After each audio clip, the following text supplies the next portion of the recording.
So in this quick video, I'll show you how to make your own ringtone. So basically, swipe down on your home page of your iPhone and type in GarageBand if you have it. If you don't, then download it from App Store. And then when you get in the GarageBand, go to the audio recorder and tap on it.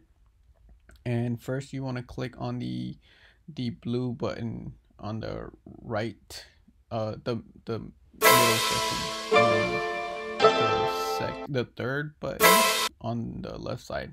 Then you want to increase your beat to 30 because that's the maximum for a ringtone, and drop a song you want and rename it, and that's about it. Simple. Export it, and yeah, the rest of it is in the video. If you follow through, you'll see it. Hopefully you find this video helpful. I'm so sorry that I'm not good at explaining things. So